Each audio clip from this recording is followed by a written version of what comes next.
Greetings, I'm Bishop Eric Kincaid Clark.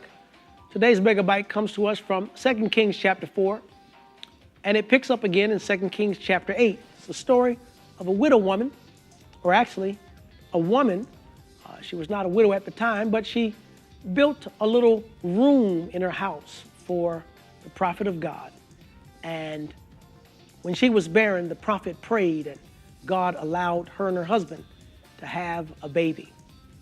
The instructions came from the prophet to leave where she was, to leave her house and to go and sojourn for another 7 years in a foreign country because famine was coming to that area.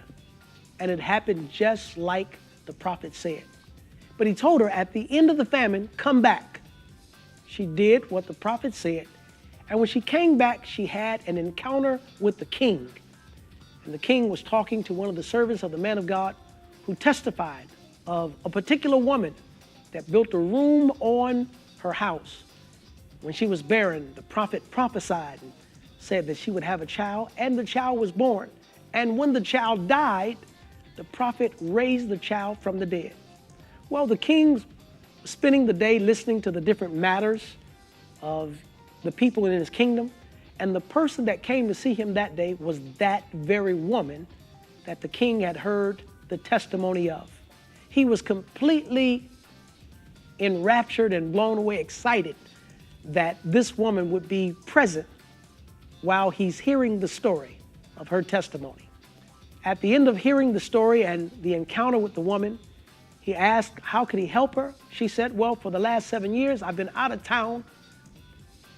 The king says, what about the house that you built the room for the prophet? She said, yeah, I gave that house up. The king demanded that that property be given back to the woman and that the woman would reap as much harvest as she would have reaped if she had been here over the last 7 years and there was no famine.